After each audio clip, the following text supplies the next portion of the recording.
Em nome do Pai, do Filho e do Espírito Santo. Amém. Vinde, Espírito Santo, enchei os corações dos vossos fiéis e acendei neles o fogo do vosso amor.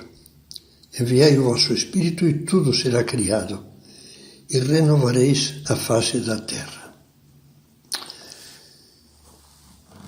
Falávamos de que podemos descobrir nas palavras do Evangelho, da Escritura, sempre novos Mediterrâneos, e explicávamos o que isso significa.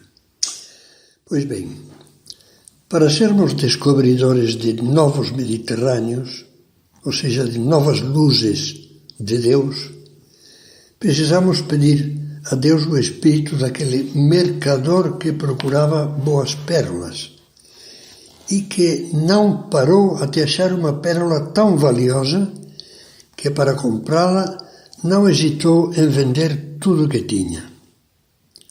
Tomara que Deus nos ajude a encontrar muitas dessas pérolas dentro do mar da fé, da doutrina, da liturgia, das devoções, da vida cristã. Às vezes me passa pela cabeça que estamos vivendo uns tempos em que as pérolas de que temos mais urgente necessidade são aquelas que os filósofos chamavam desde tempos antigos os transcendentais do ser. Sabe quais são? Não se assuste porque vou soltar um latim. Unum, verum, bonum, pulcrum, que traduzido quer dizer a unidade, a verdade, a bondade, a beleza. Esses transcendentais formam em Deus, aplicados a Deus, formam uma unidade simples, que funde as quatro pérolas no próprio ser de Deus. Nós temos que começar dando-nos conta de que os quatro transcendentais correspondem às necessidades mais profundas do nosso ser. Há nostalgias íntimas que a maioria ignora, mas cuja ausência é causa profunda do nosso sofrer. Que sede de unidade temos neste mundo dilacerado, esmigalhado, como um caleidoscópio onde não parece haver nada fixo.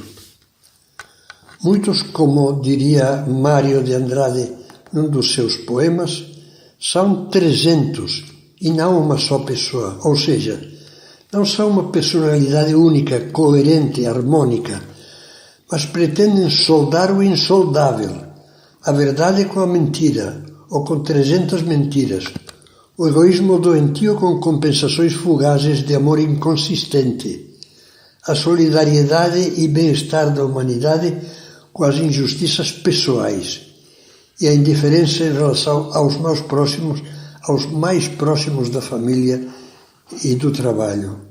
O amor à natureza com a abolição da natureza humana.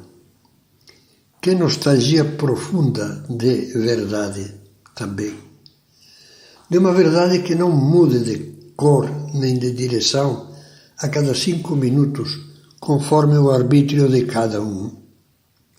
De uma verdade com maiúscula, como a estrela dos magos, que às vezes pode se ocultar e se tornar difícil, mas que nunca viram no seu contrário, nem se desmente, nem reduz o seu conteúdo, antes permanece fiel a si mesma e brilha como um astro inapagável, capaz de orientar a vida com a segurança de Deus. Na missa do início do conclave, que o elegeria Papa, o cardeal Ratzinger fazia eco à exortação de São Paulo aos cristãos de Éfeso, quando lhes pedia que não andassem batidos pelas ondas e levados ao sabor de qualquer vento de doutrina. Dizia Ratzinger, é uma descrição muito atual. Quantos ventos de doutrina conhecemos nesses últimos decênios? Quantas correntes ideológicas? Quantos modos de pensamento? A pequena barca do pensamento de muitos cristãos foi, não raro, agitada por essas ondas, lançada de um extremo ao outro. O relativismo, continuava a dizer, isto é, o deixar-se levar ao sabor de qualquer vento de doutrina, aparece como a única atitude à altura dos tempos atuais. Vai-se constituindo uma ditadura do relativismo, que não reconhece nada como definitivo e que usa como critério último apenas o próprio eu e os seus apetites. Nós, pelo contrário, temos um outro critério, o Filho de Deus, que nos dá o critério para discernir entre o que é verdadeiro e o que é falso, entre engano e verdade. Assim dizia o cardeal Ratzinger. Que nos tangia também, meu Deus, da bondade. O terceiro dos transcendentais, unidade, verdade, bondade, que assinala sem erro a diferença entre o bem e o mal.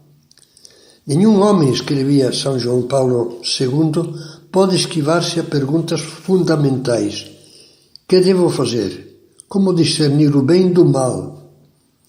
A resposta, continuava a dizer, somente é possível graças ao esplendor da verdade que brilha no íntimo do espírito humano, como atesta o salmista.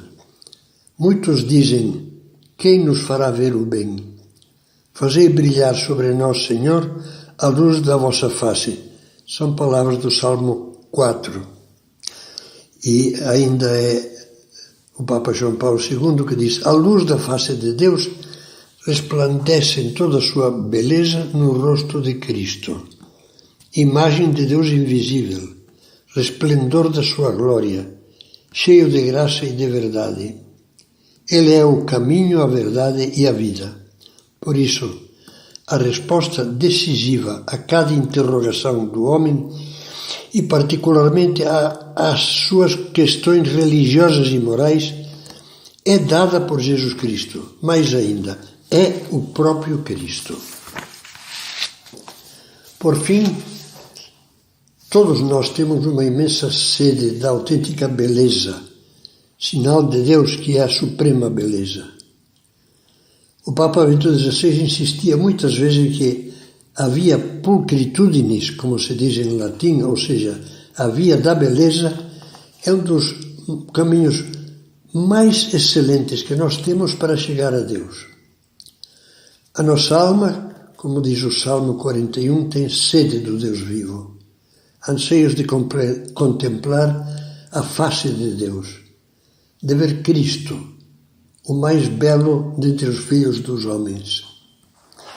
Um dos sinais mais evidentes da negação do rosto de Deus numa cultura é a exaltação cada vez maior do feio, do sujo, do repulsivo, do caricato, do disparatado, na música, na pintura, na literatura, no teatro, no cinema. Deus não está lá onde impera a estética de banheiro público.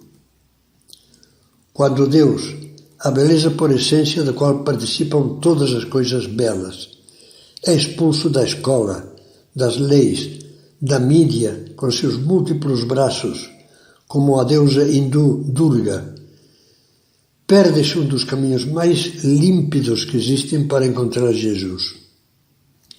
A exclusão dos transcendentais talvez seja o sinal mais evidente da exclusão de Deus. Mas precisamente por isso constitui a maior carência, a maior fome de que o mundo padece, ainda que a imensa maioria não a sinta de modo explícito. Muitos corações cansados, traídos, decepcionados, estão gritando com grandes vozes silenciosas, o que pedia um grupo de pagãos no dia da entrada de Cristo em Jerusalém. Queremos ver Jesus. Deixe que sua alma escute essa súplica e procure responder a ela, ajudando muitas pessoas.